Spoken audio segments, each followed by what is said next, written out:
This is Jamie Drummond for Good Food Revolution. I am here with an old friend of mine, Zoe Traiforos, who is here to speak to us about a new endeavour, relatively new endeavour, her single grove olive oil, something I've been enjoying for a number of years now and thought deserved a little bit more attention. Zoe, how did you get into the world of olive oils? Well, I have a background in wine, and I grew up eating olive oil that we brought in from Greece because my mother is Greek. And I always took for granted that olive oil would be of a certain caliber.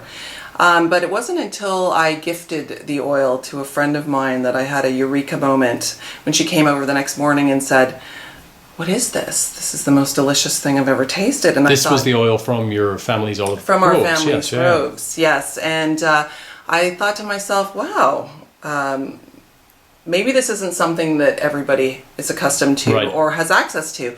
So I thought there might be a sort of a need in the market to introduce a high quality olive oil from Greece that could show people what olive oil should really taste like. Now, when you say from Greece, where in Greece specifically?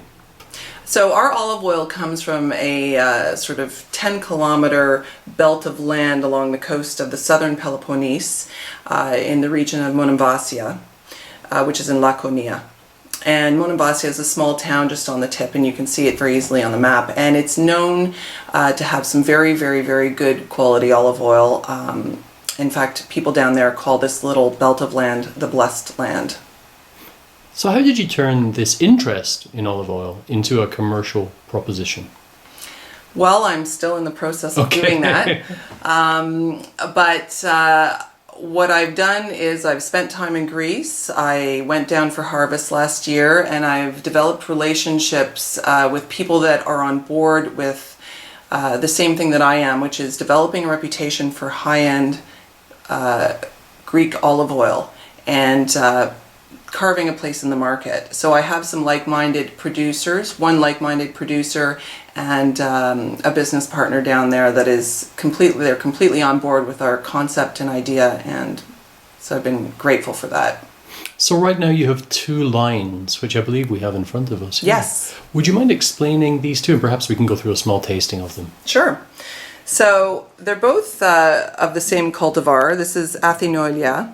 Athinoilia has been around since the time of Socrates. It was a cultivar that was indigenous to Athens, and over the past several hundred years has moved because of environmental factors closer to the coast.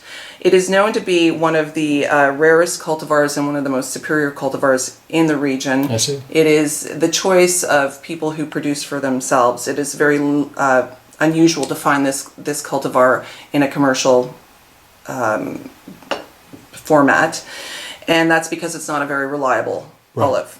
It's sort of like Pinot Noir, I say. It's fussy and delicate and difficult to grow, but when it is beautifully produced, it is the most beautiful olive oil in the world. And 2017 was an amazing harvest for Athinoilia. So I decided to profile that. And I have one extra virgin and one extra virgin organic. They were both produced by the same producer, but they come from different groves. And the extra virgin olive oil that I have, the non-organic one, is, pretty much unmanaged and basically wild. So they're both extremely good quality olive oils, and they have a similar profile in terms of their tastes. But you have to really give them a try to taste for yourself, Jamie. Okay, let's do it. Okay. So with olive oil, color isn't usually an indicator of quality, but it does indicate certain things like harvest date and things like that. So the freshness of the oil. Well, when it was picked in terms of ripeness. Right, I see. But so we don't necessarily need to look at olive oil like we would with wine when we're tasting it. So you can very aptly taste olive oil in a dark colored cup. Oh, great. Okay. And what you would do is you would sort of nose it, and then you would take a sip.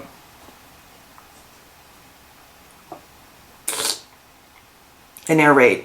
Okay. Just like you would with wine. And they say, if it doesn't make you cough, it's not the real deal. Is that true? Because I've had some people say otherwise, but there are some aficionados who have told me that unless you do get that cough, then it just isn't the real deal.